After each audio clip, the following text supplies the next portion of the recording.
Good morning, Facebook. How is everybody today on this beautiful Thursday morning, 7 o'clock? Hopefully everyone's doing well. And I know I am. I'm not used to getting up this early in the morning, but we have finally been able to get everybody together today so that we could talk about this subject of the Back to Blue cruise that occurred last Sunday and everything afterwards. It's been a whirlwind for sure. And all the players have been busy all week and ever since, before the event and now since. We've been spending a lot of time trying to combat all the negative publicity that's been going on surrounding the rest stop halfway through the point. So without any more fluff, I'm going to go ahead and start introducing you to my panel. These are the players, the key players that put together the event, whose tireless efforts and work was able to make this great event happen.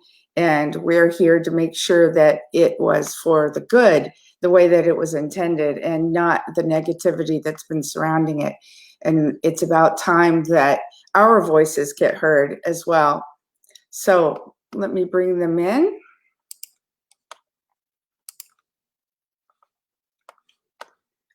Good morning, men. Can you hear me? There we go. I unmuted you, so now we could hear each other. Oh, okay. Good morning. All right. Good morning. So here in the middle, we've got Nathan Abrams, and over to the right, we've got Adam. Adam, good morning. Adam Renfro. And Nathan and I have been talking all week long, getting all of these details put together and getting our facts straight. And I know that there's a lot of people that are wanting to know what exactly happened. So let me start off by asking you, Nathan, how did you, who are you, by the way? What gives you a heart for this? And tell us a little bit about your background. Okay, so I'm the youngest of four boys in my family. Come from a very loving conservative Christian home that is also a military home. My granddad was a Marine. He served in World War II, Vietnam, and Korea. He was an amazing man. And my dad was Air Force, is retired now. He's been retired for many years. My brother, Michael, is Army. He's been in for almost 27 years now. And then I have a cousin that's been in the Navy for over 15, maybe, somewhere between 15 to 20 years. So, this whole thing, growing up in the military family, knowing what it is to wear a uniform, the good, the bad, and the ugly of it. The tough times, the good times, everything in between. And with, growing up, back in the 80s and 90s, I was taught that the police were someone to befriend. They were your buddy. They were your community buddy. You could reach out to them. You'd see them driving down your neighborhood and wave at them. They would stop and talk with you. That's the kind of environment that I grew up in. And so that's exactly the way I grew up as well. Okay, good. It's kind of, nowadays people are like, wow, really? That's how it was? Yes, that's how it was, because I've actually talked to some people that are, that grew up, that were born in the 90s or even the 2000s that are like, really? You're friends with the police? Yeah, dude. Like, that's how it was. They would like the old pictures that showed, the cops and firemen helping get a cat out of a tree. Yes, that kind of stuff happened. You don't hear that much anymore these days, but we were a community. They were our neighbors. They were our family. They were supporters of our neighborhood. Mm-hmm. And so, now, fast forwarding, 40 some odd years for me, it's sad to see that our police are so dehumanized and so vilified in our communities. And I understand, there's a lot of conflict and a lot of things that have led up to where it is, over many years of conflict between certain communities. And, are police perfect? No, they're humans just like you and I. They make mistakes. They deal with happiness, fear, anger, resentment. They deal with the same emotions that you and I deal with on a daily basis. And they're not robots. They don't always get everything right. And there are also good police officers, and then there's some that do not have a very good intent, that are out for, they may have been bullied in high school and such, and so now they use the badge as an opportunity to maybe get back at those that bullied them in some way. But the main thing that this whole message that I wanted to portray in the Back to Blue Cruise is that in this current climate that we're in, even though that, yes, there may need to be reform done in our police departments and better training and better equipment and everything. I was talking with my brother that is in the Army. I was talking with him yesterday, and he's talking about when George Floyd died, he was on fentanyl. And fentanyl is a respiratory, it arrests your respiratory system. Mm-hmm. It paralyzes your muscles around your lungs. And one of the things that he said, and he's in the medical side of things in the Army, so that's why he knows these things. But he said that the one thing you do not do with somebody on fentanyl is, one, lay them on their stomach, because chances are they will die on their own. Mm. So even though that the officer that had his knee on his neck should not have done that at all, part of the problem was that the officers didn't know how to handle somebody on fentanyl at all. They didn't know what to do with him. So there are things that the police departments can do to train their officers to better handle situations. So, and all that aside, this event that we did was because our officers have been so demonized, and they aren't even considered to be human in a way. They aren't considered to be part of our community anymore. It's become a us versus them thing. Okay, so I could see where your heart is. Definitely passion at 7 o'clock in the morning, especially for just rolling out of bed.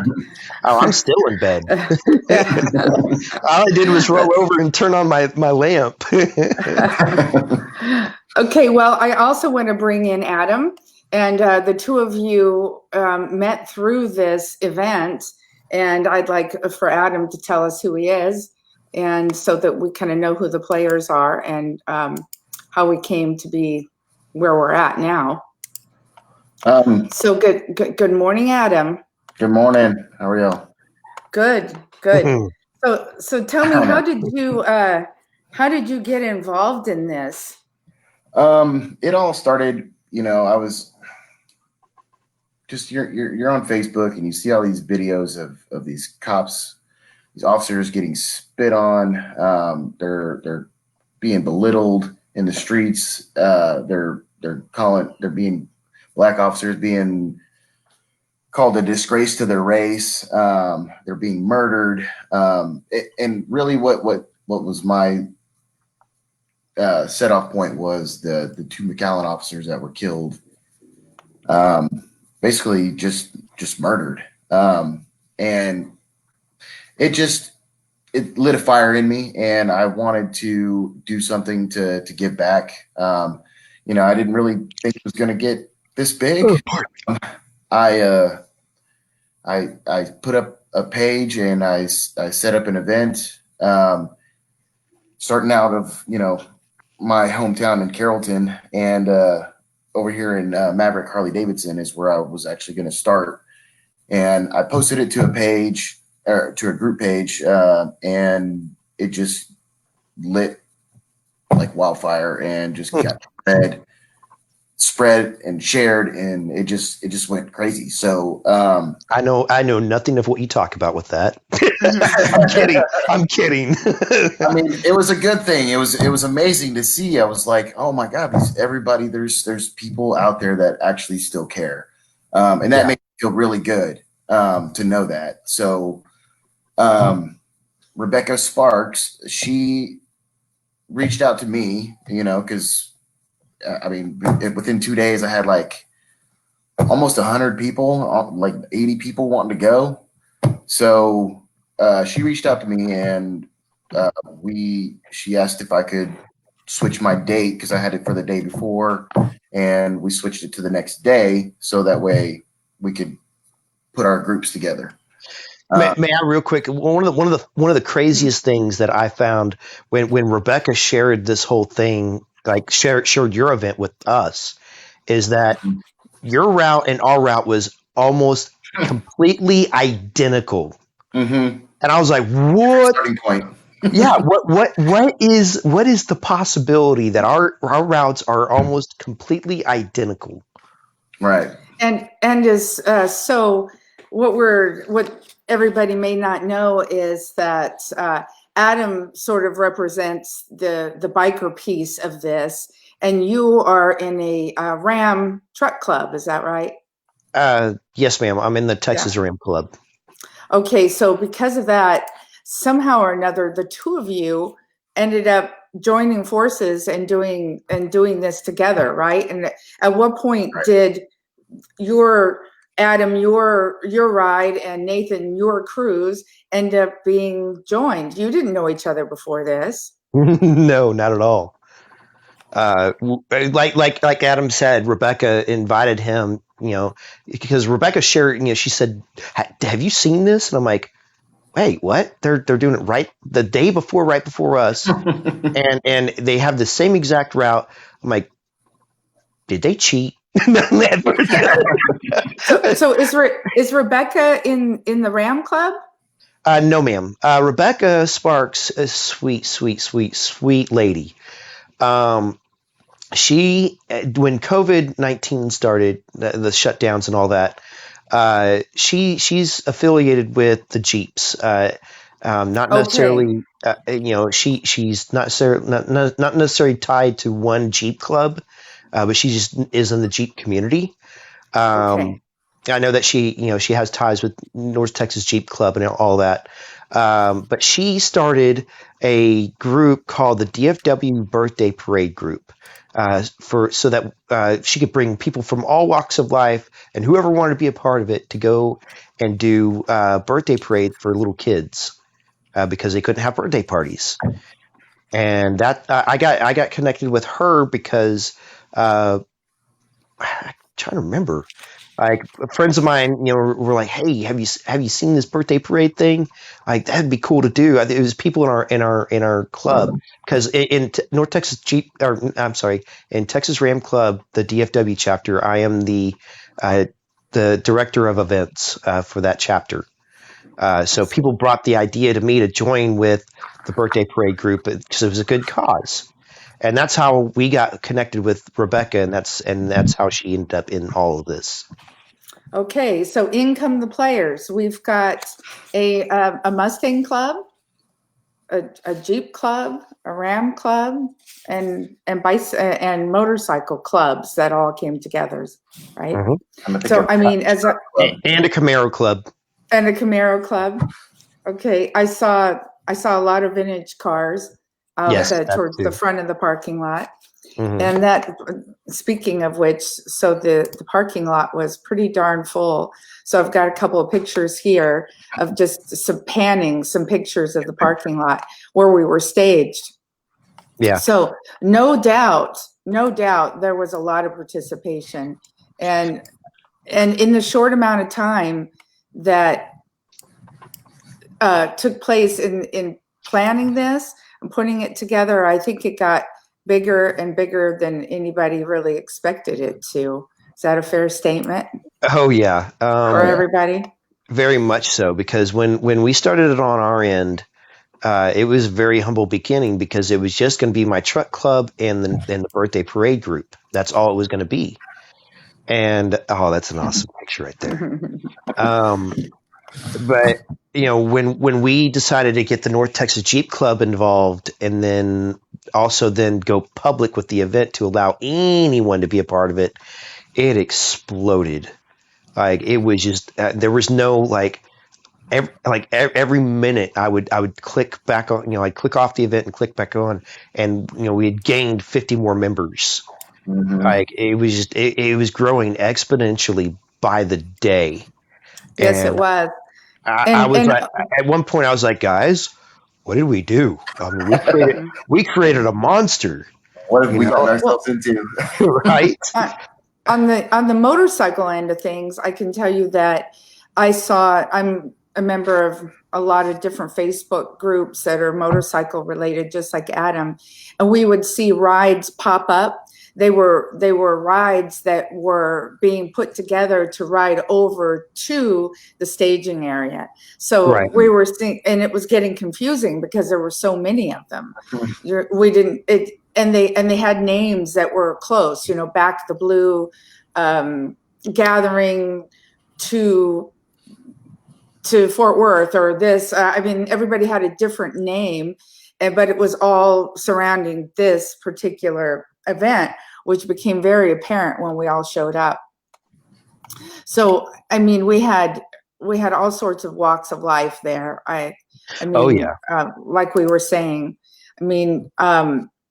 how did you end up picking the area where we were staging? Well, for me, it was pretty obvious because one, Pennington Field in Bedford. Bedford is my hometown. I grew up there. I went to LD Bell High School. I knew Pennington Field very well, and I knew how huge that parking lot is, and also how close it is to the highway. Everything that I planned with this event, I wanted to make it easy on anybody that attended the event as possible. Like that was my heart's desire with this, because I knew the difficulties that we would face trying to get on and off the freeway. And so Pennington Field was a perfect location, in my opinion. And it's not just my opinion. We all voted on it, and we all decided, okay, yeah. And that was before Adam got involved. But as he did, he was like, "Wow, okay, yeah, that's awesome." And we worked on even sectioning off the parking lot for different crews. That way, we can organize it and stage it the way that in a safe way, to where we're not stepping over each other, we're not running over each other. We had 3 different exits for for the different clubs and general attendees, and that way, the bikers had their own entrance to the parking lot. That way, they're not having to. Hopefully, I didn't get to work the entrances, but from what I heard, that things did get backed up, but it kept people safe from each other because they weren't running over each other. They weren't having to deal with each other. Absolutely. So I know that's why I picked that. Okay. Absolutely. It was a great spot. It ended up filling up the parking lot just the right way. So I got on my bike and had someone on the back that was filming. We went down row by row, and we saw how well organized everything was. It started off in the front with the cars, and then the trucks, and then the Jeeps, and then the motorcycles. It was really well organized. So okay, so we've got the background, and Adam, you're there. You've got your groups, and I know that you were going crazy in there, Nathan, trying to keep everybody together and getting started. Now, the interesting thing was that a lot of people had questions about is that there weren't a lot of police officers at the event.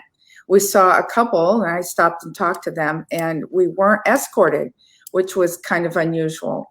So there were people that were asking about that. Can either one of you address why we weren't escorted? Yes, ma'am.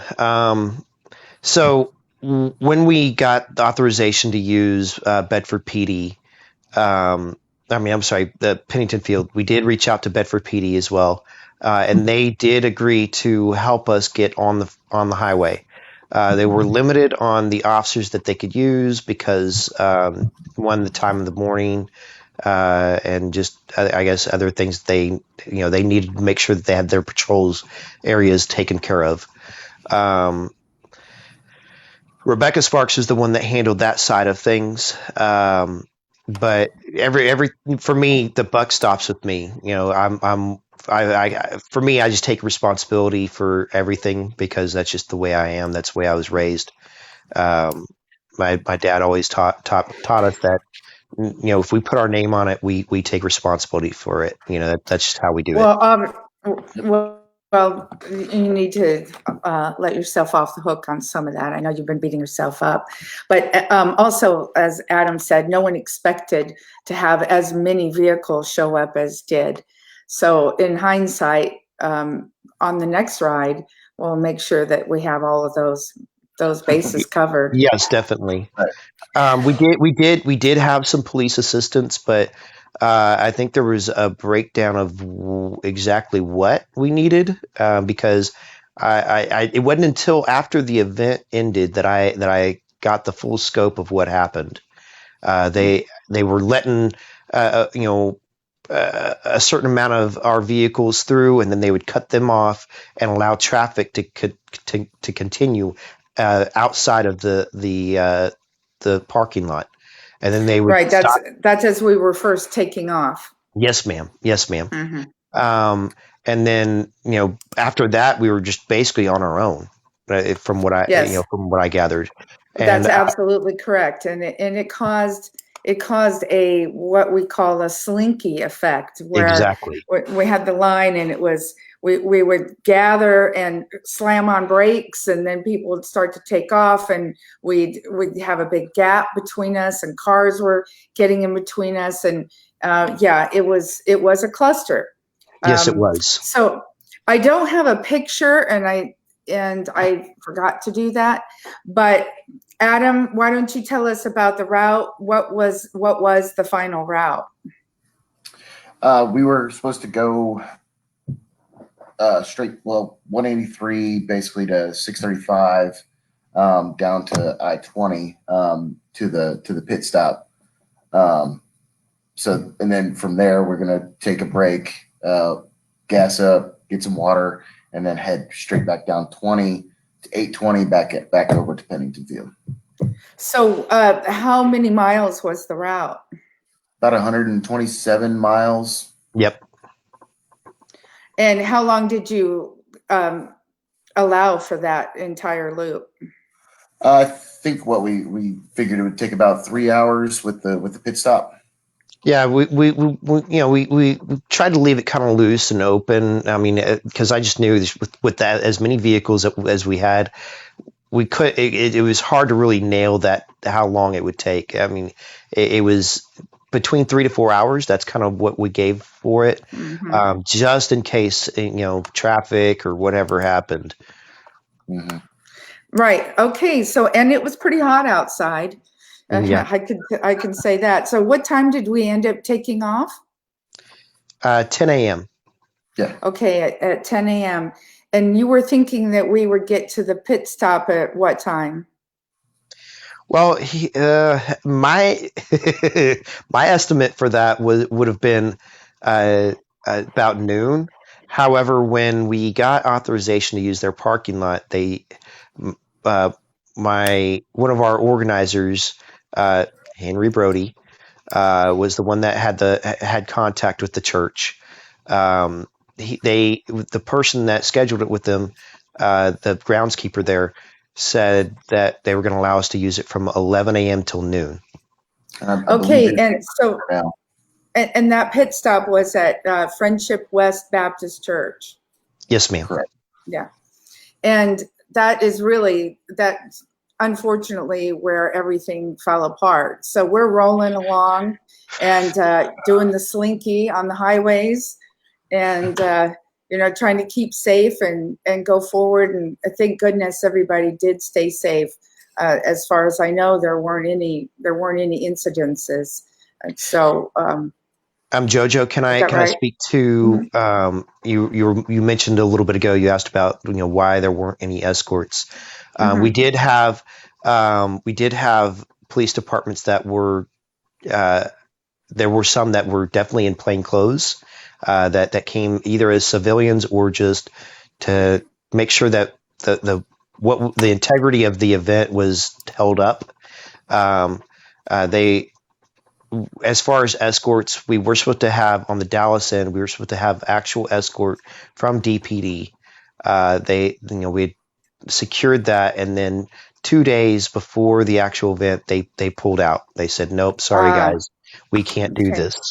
And they were supposed to help us off the highway at Polk in 20, and then help us back on the highway afterwards. And that is a reason for the cluster there that happened. And that's why I personally had to. We had some people that they do the police rodeos on motorcycles. They also, from what I understand, I could be wrong. Don't quote me on this, but I could be wrong. They also do funeral processions, if I have that correct. So they have experience with escorts, and it was 2 motorcycles, and they were trying to do their best to help keep up with everything. But the convoy was so split up that they couldn't escort it the way that they know how. And it was just such a large convoy. It's just, they're not used to that with just 2 bikes.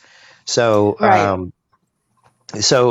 when we exited Polk, I brought it upon myself to put my truck diagonal at the exit on the access road to let as many, because we had a ton of bikes that were coming right behind us. I tried my best to block traffic for them. I had some very not happy drivers that are on the access road behind me. One guy almost tried to, if you can't dodge it, ram it. They tried to ram my truck at one point. So it was a very hectic and kind of scary situation there for a moment.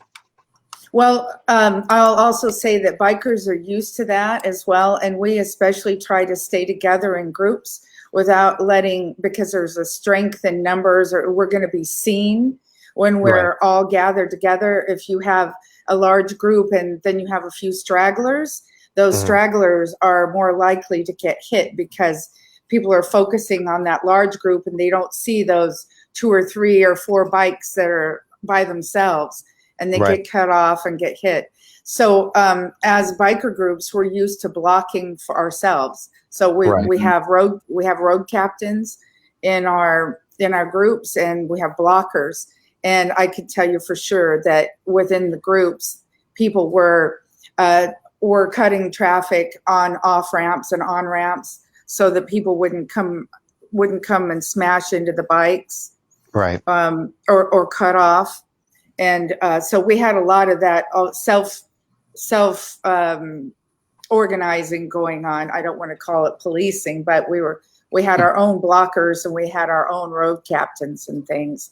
So we're walking through the morning events, and we get to right before our pit stop, we pull into a gas station, and it's just a regular gas station, certainly not equipped to hold all the vehicles, but we flooded that gas station.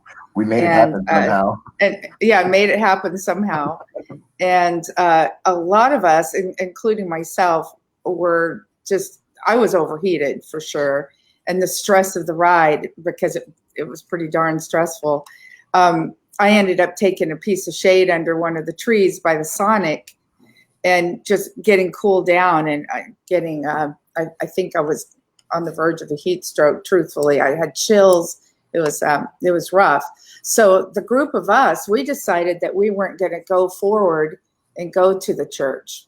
Even though we were just, I think it was 3 miles from the church, we decided that that was our rest stop, and we stayed until most everybody left the parking lot.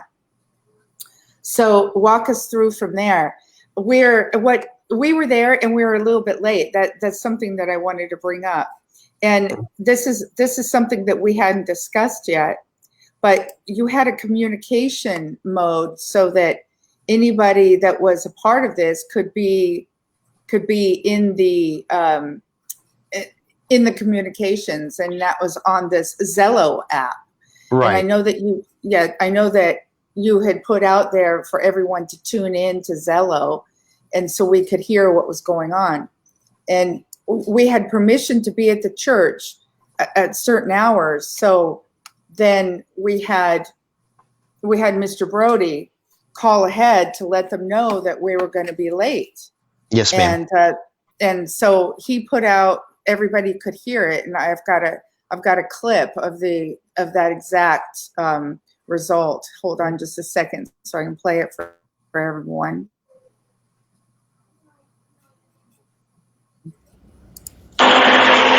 Just got approval for the whole parking lot at the rest area at Friendship West, and it got extended another 45 minutes.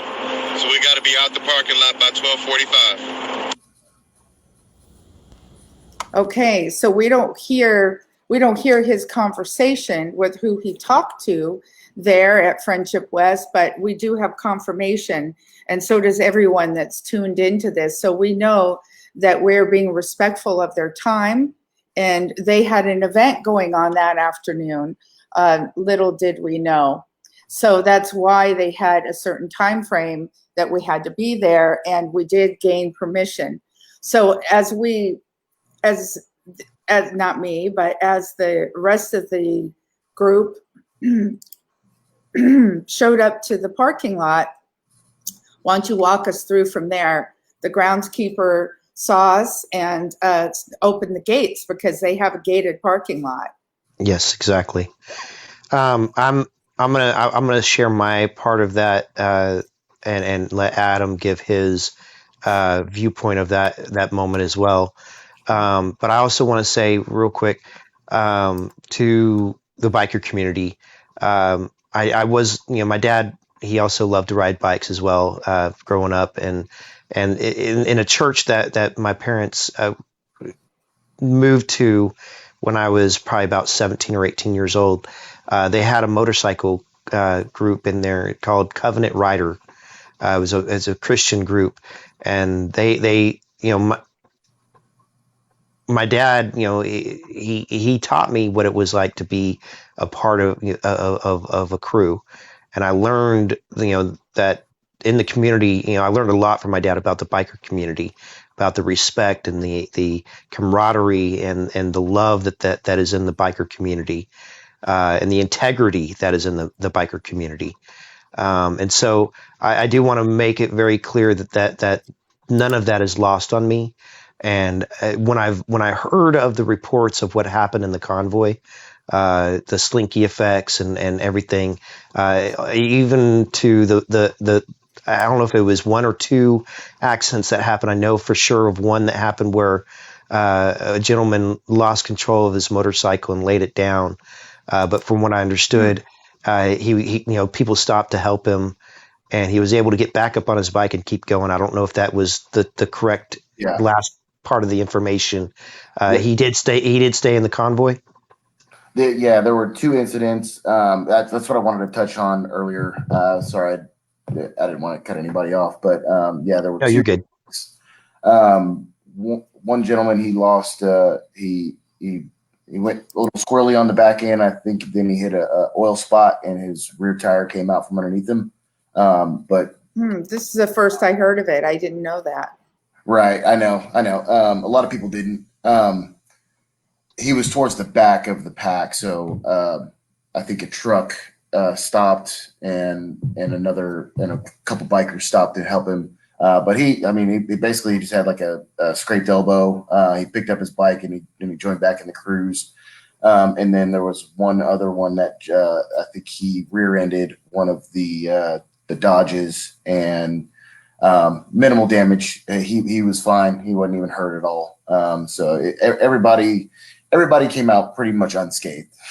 Right. That's And good. I know I talked to one of my really good friends that I've known for the better part of 10 years. He rides a motorcycle, and he's used to riding in a lot of these big events with a lot of bikers, and he said, Nathan, this is the most dangerous convoy that I've been in years. Because that he was at points we were pushing well over 90 to 100 miles an hour to try to catch up with the convoy, and then having to lock up our brakes because it's just bam, Absolutely. that whole slinky effect that you mentioned earlier. And it's only been within the past few days that with juggling the radio interviews and all that junk, that it's only been in the past few days that I've been hearing the reports of that and how truly dangerous that was. And I want to reach out to all of you in the biker community and just say, guys, I'm from the bottom of my heart, I'm so sorry. That was not my intent to put any of y'all in harm's way, whether it be on the highway or what happened at Friendship West or in any of the surrounding area. Any kind of altercations that y'all incurred, whether it be in traffic or whatever, just anything that happened during the event that was negative, that was not my heart's intent. That wasn't, or any of us that organized this event. That wasn't our heart. Our heart was for all of us to come together as one and to show love for our law enforcement. And like the past few days have just been a complete emotional roller coaster, to be honest, because the whole reason behind this event has been dragged through the mud because of everything, of the negative parts that have happened, and I hate that anybody was affected by what happened. Nathan, nobody. What was I going to say? Nobody questions your intent on this ride, man. Everybody knows where your heart was putting this together, so nobody questions that. Well, actually, there are some questions about that, and we did kind of skip through it, but how did we choose our stopping point? How is it that we came up with Friendship Baptist Church that is a predominantly Black church that was holding a Black Lives Matter rally that very same afternoon? How did we happen to pick that church as our stopping point for a Back the Blue ride? So us as organizers, we had weekly and sometimes even daily conference calls to try to figure all of that out, because we knew with as long of a route as it is, we needed a pit stop. We had to have a regrouping point.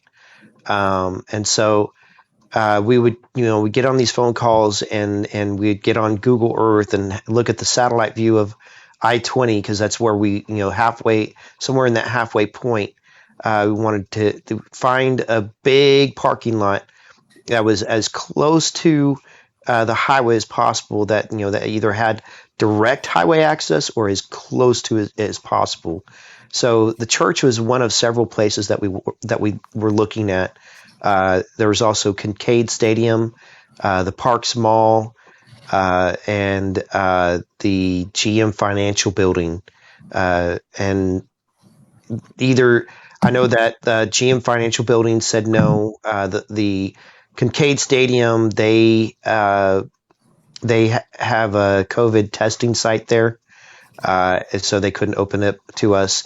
And then the Parks Mall, we never even heard back from. We actually reached out to the Arlington Police Department, and they were trying to assist us in any way they could, and they were trying to reach out to the mall, and they never got response back either. So then Brody went up to the church. I need to clear something up if anybody had heard it, that Brody had originally called up to the church. That's what I thought had happened, and that was my mistake. He actually physically went up to the church the first time. There's only one time that he went up there, and he talked with a pastor by the name of Reverend James Fitzgerald. And he told him what we were about. He told him, he gave him a card for our truck club, said what we were doing, and we just needed a place to rest and regroup, and then we would be on our way. It's not like we were coming there to have a rally or hang out and party or anything. It was just for us to regroup, rest, and then be right back on the road. He then gave the contact info of their groundskeeper / operations manager of the facility to be our point of contact from then on. And that's where we scheduled our time slot to be there that morning. Can I clarify some things on that, because some things have come to light as far as the steps that went along there. I know you guys reached out to several different locations. A lot of them declined.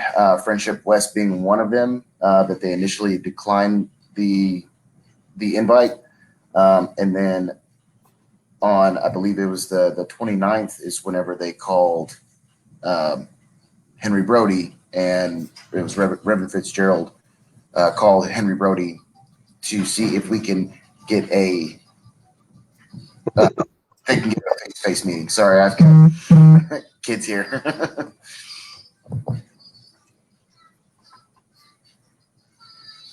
So that was it. Okay. Well, that was no, Adam. I from when I talked to Brody about when I first made that statement, he said no. That he only went up there that one time. So I think that was just a misunderstanding on my point, or on my part. Right. I know he went up there one time, but my point was that the church initially declined and then changed their mind for whatever reason. Okay. Okay. Well, that's a fact that we're not exactly sure of. Henry Brody, unfortunately, is not available to talk to, and I'm not quite sure why. Have either of you heard from him recently? I have not. I did speak to him by text briefly yesterday. It has been kind of difficult to talk to him past few days or get a direct answer on some things from him. I don't know whether it's because he's being pulled about a million different directions, because I know that he's been in the firing squad just as much as I have the past several days because he was the main contact for that church. And he was on all the news channels. He was seen there, and he was on a lot of videos, a lot of homemade videos too, walking around the park. So that's the setup. We've got permission to be there at a certain time, and we're given that permission.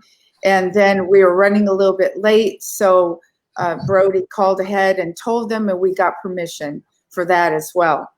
Is that a good enough setup for how we ended up there? We've established how we chose the church. Henry Brody had some sort of an affiliation, or had an affiliation with the church at some time before, and felt comfortable with going and talking to them to see if we could use the parking lot. I'm not sure how much of an affiliation that he had. I know that he goes to a church with the acronym of IBOC that's down the street from there, or close by in any way. From what I understand, I guess he at one point attended a birthday party at that church at some point, but as far as his actual affiliation or knowing really anybody from that church, I honestly don't know. Okay. Well, he went there, he made a contact with Reverend Fitzgerald and was given permission, and then also called and let them know that we were running late and we were given permission to run a little bit late. So we the convoy shows up, and the groundskeeper, who was the point of contact, unlock the gates and take it from there, guys. Well, real quick, also, I know that there's probably going to be some people that are going, Nathan, your story changed. And now the reason why is because this has been a very fluid situation of finding out information. As far as things that I thought were the case, and that I had previously said on different interviews, since I had found out, okay, that's not necessarily the truth. So I want to make sure that the truth of exactly what happened actually gets out there. And so if there's something that I've said in this interview that is different from past interviews, that's the reason why. It's not because I'm flip-flopping on my info or trying to cover any butts or anything. It's only because the information that I thought I knew was actually different. So that's the reason for any of that. So I just want to clarify that. So anyways, after I get done blocking traffic off the highway, I try to, within reason, haul booty to the church parking lot. I pulled in, to see, a bunch of cars already getting there, and I get parked, and then I relieve one of our guys from the truck club who's helping direct traffic into the parking lot. I relieve him so he could go take a break, and I'm helping, direct people around the parking lot to go park. And a pastor from the church, I really wish I remembered his name, but he pulled up to me exiting the church. He stopped and he said, "Sir, I just want to say, I really appreciate, what you are doing. I believe in what your message is." And I shook his hand and I said, "Thank you, sir. We appreciate you letting us use your parking lot. Thank you very much." And he drove off, and that was my positive moment for that situation, because I was like, dude, that, my whole thing when we picked and when we got Friendship West, I told y'all earlier that I grew up in a Christian home. When we got a church, I was like, dude, that is awesome. A church is opening up their parking lot to our message and what we're trying to do. They're standing with their community. And that's the way I viewed it. Because to me, a church is a place of sanctuary, a place of peace, a place of hope, a place of love. Never at any point when we were organizing all this and planning this, did any of us, honestly, none of us questioned it. It wasn't just me. None of us questioned that a church would be a place where we would find opposition. Not at one single moment did we go, should we really do a background check on this church? They didn't even come up in conversation because it's a church. Right. And so, so that pastor, that I met, he drove off, and I continued helping to organize the traffic. And that's when both a Silverado that had a Trump flag on it and a Jeep that had a rebel flag on it pulled in. I got the attention of some of our organizers that were standing by, one of them being Henry Brody. And I said, "Hey guys, could somebody get on to them?"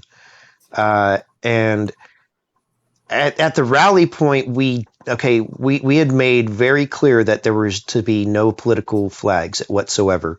No Trump flags, no Biden flags, and definitely no rebel flags, because we know what kind of controversy those flags cause. And so, we said it. Even at the staging area, a bunch of us, we walked the parking lot in the car area, making sure we didn't see any of those flags. And we actually talked to the guy that had the Trump flag, and we asked him to take it down, and he did at the staging area. But somehow between there and the church, it got put back up on his truck. And so anyways, we addressed the Jeep at the church, And from what Henry Brody, it was Henry Brody, and I think Rebecca Sparks was with him when he confronted them and said, "Hey guys, no, can't have the rebel flag. Either take it down or you need to exit the parking lot and exit the convoy." That Jeep decided to just exit the convoy altogether. So once we found them, we definitely took care of that situation. But by then it had already been too late. They had been videoed or photoed by parishioners of the church, I believe. And there was no trying to fix the situation by then, because by then Pastor Haynes had come out to the parking lot, and he was getting in our organizers' faces, yelling at them, saying, we did not authorize this. This is not what we had. There was a very peculiar line that he said. He goes, "This is not what we had agreed upon." I was like, so his statement that he first had of not knowing about this event, well, yes, you did, because you just said that this is not what we had agreed upon. So you absolutely knew about something. So it's not that you didn't know. Mm-hmm. It's that apparently either you had misinformation or something nefarious has happened with booking us to use that as a pit stop. Mm-hmm. And that's the question everybody has, is it was just so odd that we were given permission, and then when we show up there, if you look at some of the videos of Pastor Haynes being so indignant and stomping in, you see Brody running alongside him in the Channel 8 video of the event.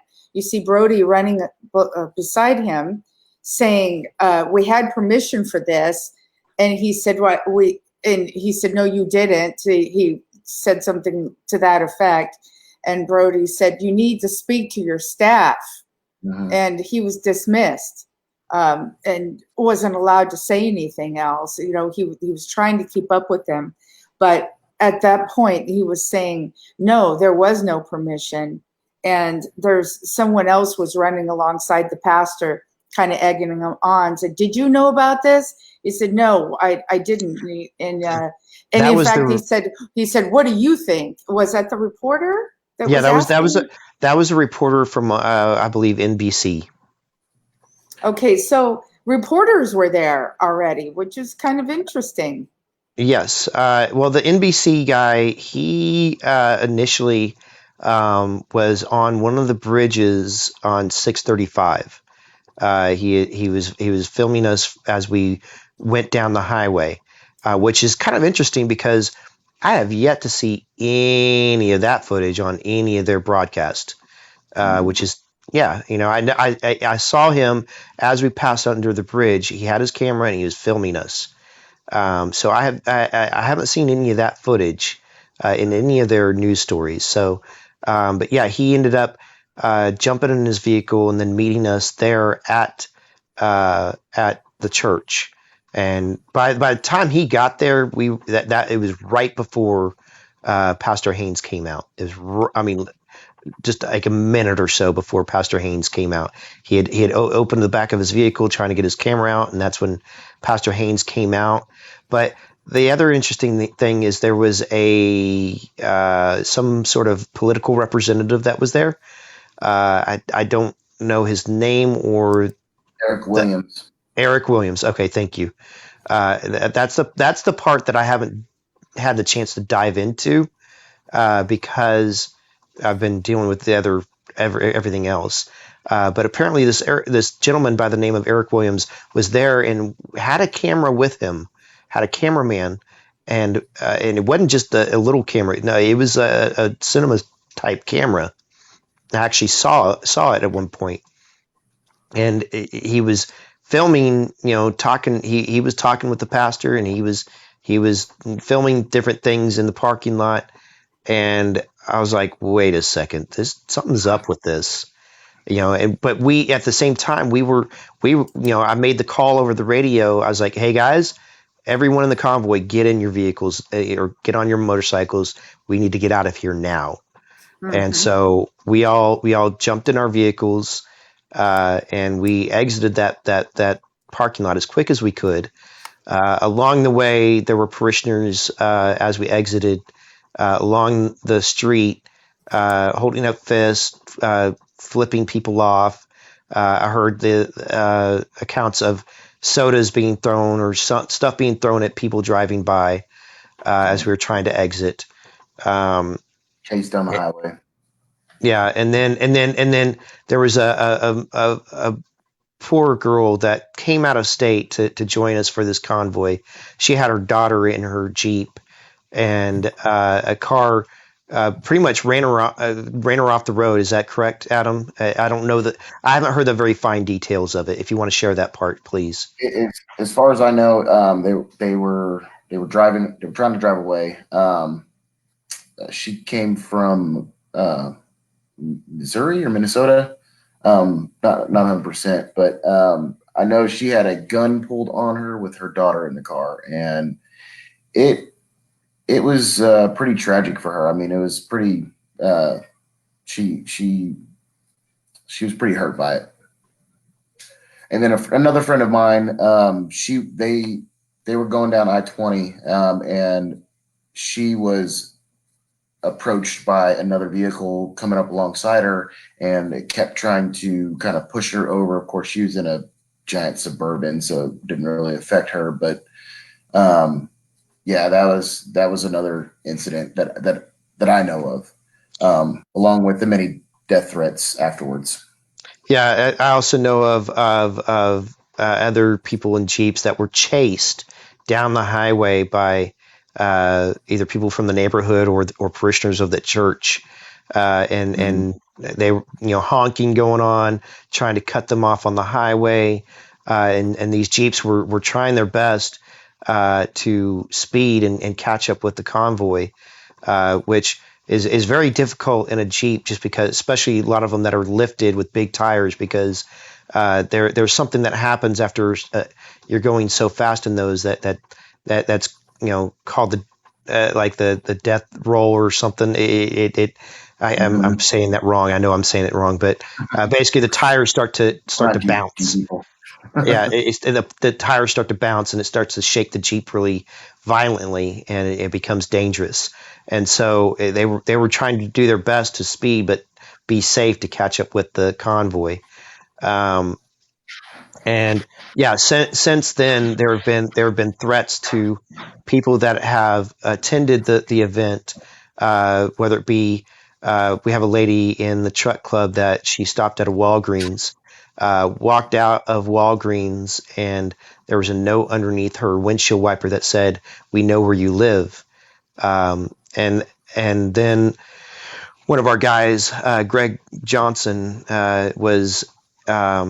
his truck was featured like front and center on the Channel 5 broadcast of the whatever, and his license plate was in plain view. And he has had people driving up and down his street very slowly, people parking down the street from his house, people pulling up in his driveway and flashing their brights. They're flashing their brights at his house, and just being intimidating at where he lives. And there's just more, like even up in Tennessee and out in California, people that are driving Jeeps being tried to be run off the road by people. And this whole story has gone national. I've heard of it being aired in New York and all kinds of places. So people that are just not even affiliated with us, that just drive a Jeep or drive a Ram or even a motorcycle, are being targeted now because this pastor went on record, on video, saying, "We coming for you." And so now whether it be the neighborhood around there or parishioners from his church have gone out seeking out those of us that can be found, and have been harassing people. And it's become very dangerous and very very scary, to be honest. Well, as you can see, I put up on the screen a little screenshot of the pastor, and look how many views. This was at the time that the screenshot was done. Look at the amount of views that he's actually gotten just in his comment. White supremacist. I mean, Right. what in the world? That's what we're being labeled as. Where in the world would he get an idea like that after his staff gave us permission to come and use the parking lot? In fact, I heard people say that as we were pulling in the parking lot and we saw the big Black Lives Matter banner on the church, we thought, isn't this awesome that we're going to have Blue Lives Matter and Black Lives Matter come together and maybe help to form some unity between the two? And why should they be separate? Why can't they be together? And yet this pastor is inciting race in this, number one, calling us the KKK and white supremacists, and yes, goes on television, said, we're coming for you. Yeah, and the one thing, he's got a Facebook page that let me just finish up my train of thought. His Facebook page for his church is full of hate speech, and it hasn't been taken down, and the people have not been told to stop writing things like that.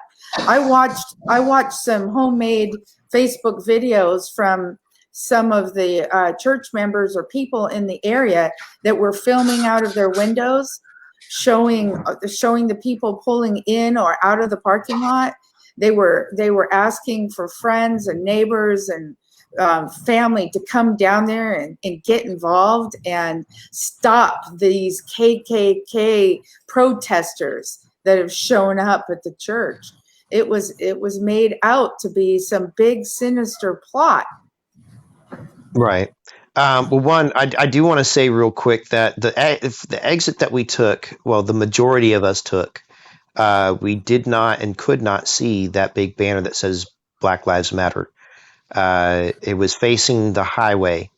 And so I was very unaware of it. All of us were the majority of us were very unaware of it until the moment when we left the church and went back the way we came up Polk and got on the access road to get on the highway, and all of a sudden, bam, there it is in all of its glory. There's that banner. And I was like, oh my God, like my heart sank. And I felt like I was going to be ill. Like I felt like I was going to have to pull over to the side of the road and throw up, because I was like, this can't be happening. This can't be happening. And so, but yeah, like it just, I'm almost at a loss for words for all of this. There have been, and I'm kind of torn because I'm being told, and there are reports coming out that this was a setup.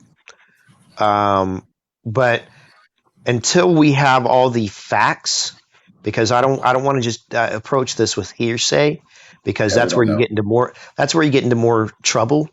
But there are some reports coming out now that this was a complete setup, that they knew who we were, they knew that we were coming. But again, I do not want to. I don't know. Maybe I shouldn't have put that out there, but there was just the idea that was the case. I would hope not, because just because I just hope that, I don't know. I try to believe the best of everything, but unfortunately, the situation is what it is now, and my heart for this all is to find a very peaceful end to all this, and to let us all go back to our lives, because people have lost their jobs. me included, because in a roundabout way, they didn't fire me, but I was going to have to take a sabbatical from work because of this situation, and I couldn't afford to do that, so I had to get a new job. And there's others that their jobs are being threatened. People are showing up to people's jobs, calling them out, trying to harass them at their work. And it's just, I just want it all to stop. I want us to find whether we open up a dialogue and we find a peaceful end to this, or it just all dies down and the news cycle moves on to the next thing. Either way, I want it to end.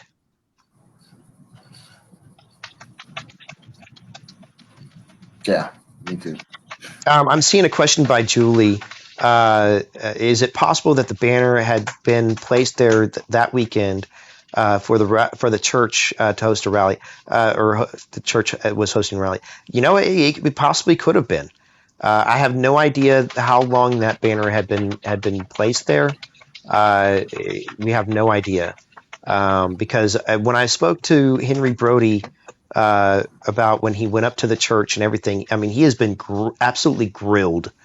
I mean, not just by me, but by the community, all the attendees. He was in Facebook group chats with us, and people were just machine gunning questions at him, questioning him about everything, questioning even his integrity of all of this. And he said that he never, at any time when booking this event, did he see the Black Lives Matter banner. Well, I've been looking through different pictures of the church at different times, and I saw some pictures where there was a very small, what looked like to be a small banner that was on the side of the building. And by the end of all of this, it was front and center, right in the middle. And again, that could be because they had that event going on that afternoon. That could be why that banner moved. But there are pictures, but it's hard to tell from what angle or what side of the building the pictures were taken. But there are pictures where there's no banner at all. And if there was one, it was probably out of the view of the traffic going by, or like you said, that people have been by there numerous times and never saw that banner. So it's possible that it was up somewhere on the church, but not front and center like it was when we got there that day. Yeah, Right. yeah, it's very possible. Yeah. So basically we've gone over our hour, and we'll just have to review this, or people have to catch up and watch it from the start if they're interested. But hopefully everybody will share this video, host watch parties, get this out, because the pastor of the church has had too many avenues to spew his hate and his continued racism and name calling, and just in general trying to rile everybody up. And this platform today is to show the other side of the story that hasn't been able to get as large of a voice. And I know Knees in the Breeze isn't that large of a voice, but at least it does reach out to the community, to the biker community, which is where we needed to reach out to. And that's why we all got up at the crack acid dawn this morning, so that we could get it done. But everybody, please do their part and share this. Please share this video with everyone, and hold watch parties so it can catch on and people can at least hear this side of the story. In conclusion, the reason for doing this is to bring closure, hopefully, and to stop the madness, and so that people can go on with their lives and not be threatened. I know that this weekend there are a lot of rallies across the country that are back the blue rallies, and I certainly hope that they go off well without people being worried about their safety. I mean, for Pete's sakes, we've been under siege all year, 2020, with our pandemic. We've got an upcoming election, and of course Black Lives Matter. No one's saying that they don't. this is just ridiculous, the way that things have been divided. It's actually gotten more divided than more unified. I thought we were doing such a great job of bringing people together, but right. And Jojo, one thing that you just mentioned a second ago, that there are rallies that are being hosted this weekend, but along with that, the Patriot Guard, they are still out there doing what they do with funeral processions. And I heard yesterday of a report that they were attacked at a funeral procession just the other day. Someone tried to run their bikes or something off the road and stuff. And it just, please, guys, like, please stop. Like, have some decency for your fellow humans, and let's stop the hate, stop the bickering, stop the arguing, stop the violence, because none of this is going to get us anywhere. None of that.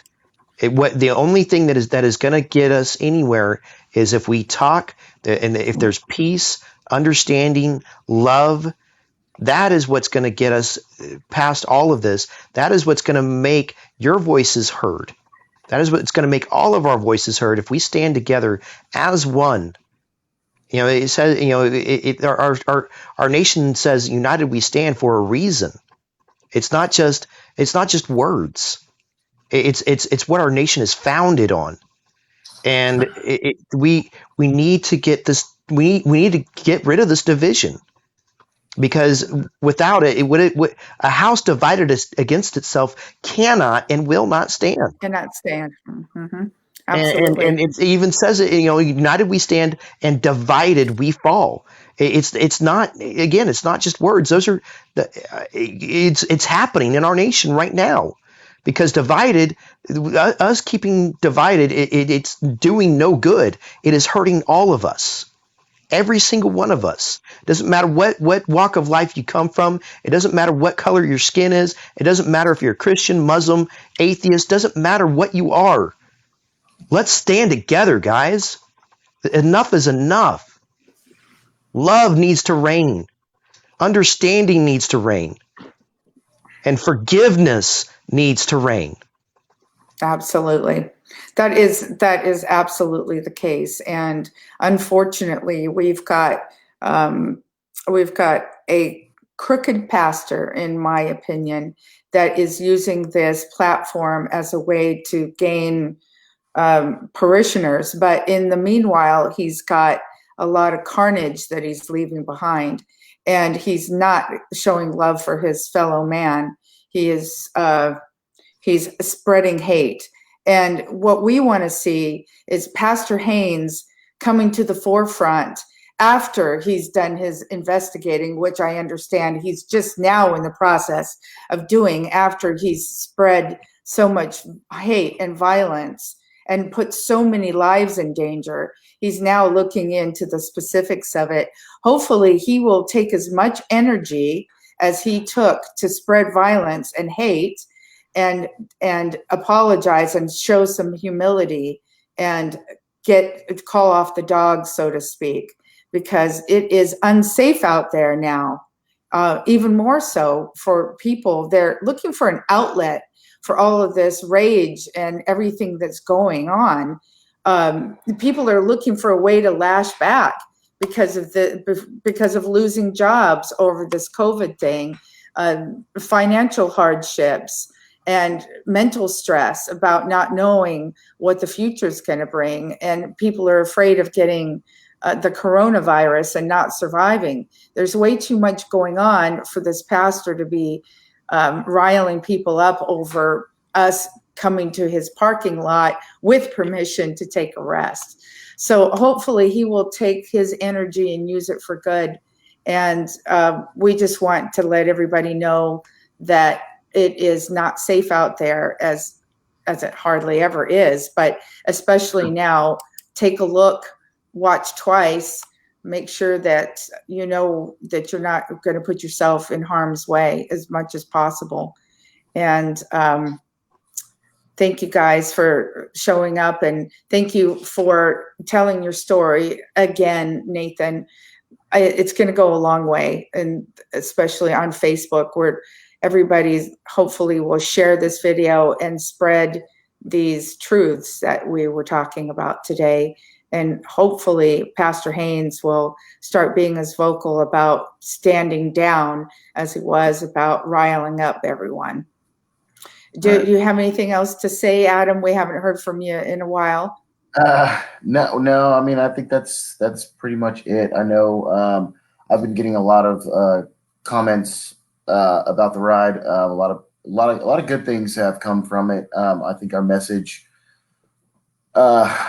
however stained, has gotten out to a lot of the people that are out there in the Jeep community. I think I just got a message the other day about a big group was going down the highway in Fort Worth, and there were some officers radaring from a bridge, and they put down their guns and waved them on through.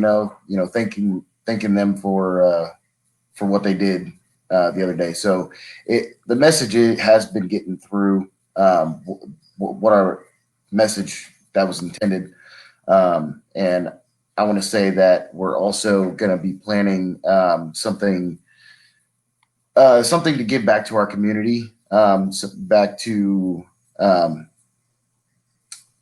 the community that we hurt. So for those that felt hurt by our presence there, we do apologize for that, but we did have a message, and we want to give back.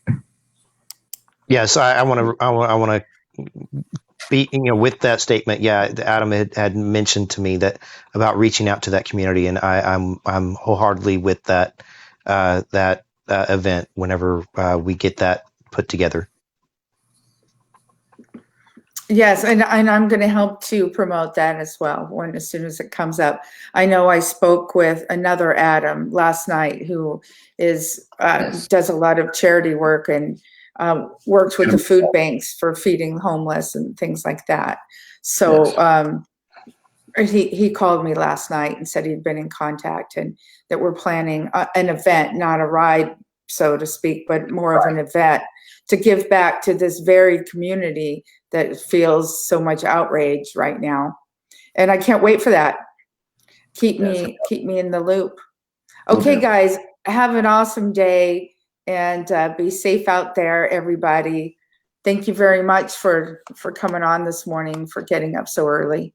Yeah. Jojo, I wanted to see, I don't know, it's kind of a long clip, but Nathan's speech in the beginning before the ride, it was very powerful, and it shows where his heart was setting this event up. I don't know if we can share that with the people now, or if we can post it in the comments. Let me see what I can find for us. Okay. Go ahead, Nathan. What are you What's gonna up? say? Oh no, I was just going to say thank you. I know that it has been since yesterday. I have a very awesome new friend by the name of Chaplain Courtney, an African American gentleman that has come to my side or our side. Well, he's not picking choosing sides, but what I'm saying, he's standing with me through all this. He's been a comfort, a friend, an amazing guy. He actually he heard the speech, and he's like, oh my God, Nathan, you need to make this go viral. Like he was just ecstatic about it. He was like, dude, you need to make this go from corner to corner of the earth, man. He goes, that is powerful. I was Okay, I was just speaking from my heart, man. That's all I knew to do. Yep. Well, I think I'm going to go ahead and finish us with that. I think I've got the right clip up. Does that look right, Adam? I can't really see it. I think so. Let's see. It's labeled Nathan Abrams. All right, I hope everyone can hear me on the Zello app. Yeah, I'm unfortunately able to hear somebody give me a it, signal? but I Let know me know y'all they can can. hear me. Everybody can hear me? Everyone hear me on the Zello app? All right, all right. One, I want to say thank y'all very much for being here today. This has been a huge undertaking that started off very small. We did not expect it to be this huge when it first started out, but man, here we are. I wanted to give an opportunity for both Henry Brody and Rebecca Sparks to address the crowd. However, they're having a meeting with our patrol officers that are going to help us get out of here. So I'm going to address y'all, and then here in just a couple minutes, I'm going to hand it off to Pastor Joseph Canfield to deliver the prayer for us. But real quick, I kind of wrote a little something down that I wanted to share with all of y'all, so just bear with me. As I look over the sea of blue and red, white, and blue, I'm reminded of what I dreamt this day would look like. I'm reminded of the day that a small group of us did an independence run for July 4th. When we talked about today, the vision I had for this in mind, this is exactly what I saw. I never thought that this would happen, but here we are. It was only a month ago when Henry, Rebecca, and I started planning this. It started off so small, but now look at it. I've been saying all along that this isn't about us, but that's only partly true. It is about the blue, and it is also about us, because without all of you, this would not be possible. Sorry, I'm kind of... hang on one second. My dream would only be a dream. This took all of us coming together to make this happen. As I look over the sea of flags, I'm reminded of a man who also had a dream of where people from all walks of life came together, no matter their race, religion, political, or economic upbringing. But Martin Luther King didn't just dream. He acted upon that dream. He walked it out. He is known for being part of the civil rights movement, but his dream was so much bigger than that. His dream was for humanity, a humanity that was grounded in faith, hope, and love. Denzel Washington once said, "Dreams without goals are just dreams, and they will ultimately fuel disappointment." I'm going to add to that and say dreams without goals and action. Martin Luther King acted upon his dream, but unfortunately his life was ended too soon. Since then, there have definitely been strides to further his dream. But we as a nation have forgotten that dream. We've let division, anger, hatred, and violence take hold. I believe that if he were here, MLK would weep over what we have become. But hope is not dead. You know why? Because this sea of flags I see before me, and these things remain: faith, hope, and love. And the greatest of these is love. Each of you is living out Martin Luther King's dream today. This parking lot is full of different skin colors, religion, political ties, lifestyles. And today we bravely come together to honor and support our brothers and sisters, our neighbors, our friends, our parents and children. And yes, even the officer who pulled you over that one time. To be honest, my dream for today began 4 years ago when a man that I got to know was taken too soon from this world. Patrick was one of the 5 officers who were gunned down in downtown Dallas as they were escorting a parade of protesters. His mom is with us today, and I want to say thank you. Thank you for being here. Your son is why we're here today. Today, we live out dreams. Today, we come together as one. One heart, one voice, with one message. That we are one nation, under God, indivisible.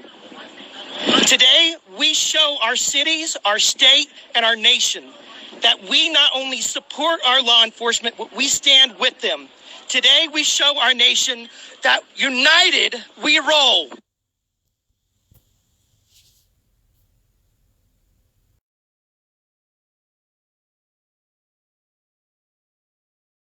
You can really hear your heart in your message in that speech. And that's what I want to get out. I appreciate it. No, we appreciate you, Nathan. We're going to just leave it. We're going to leave it there. Yeah. It's been a very emotional week. Yeah. And people have been texting in and saying how much they appreciate you and that they needed to hear this. And thank you very much. Thanks again, everybody. If again, I'm going to say, if anyone has any questions, then please let us know. We'll be happy to answer any of these. And please make this video go viral. Send it out. Please hold watch parties so that everyone can get this message. Okay, guys, I'm going to let you go for now. Thank you very much. Thanks for being here. Thank you very much, Nathan. Thank you. We'll be in touch. Okay.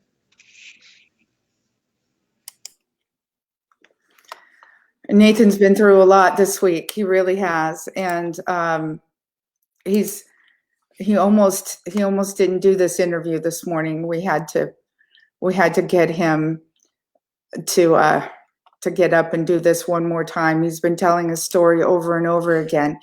He's just a man trying to do a good thing, and all of us got behind him and believed in the same cause, and it's caused him so much chaos you have no idea.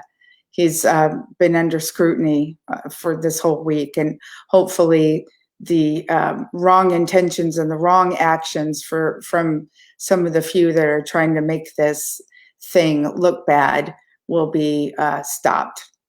Okay, guys, I'm going to say goodbye for now. Have a wonderful day. Don't get in too much trouble. Keep a look around you and make sure that you're well aware of your surroundings. Keep your knees in the breeze, and please don't forget to wear your helmet.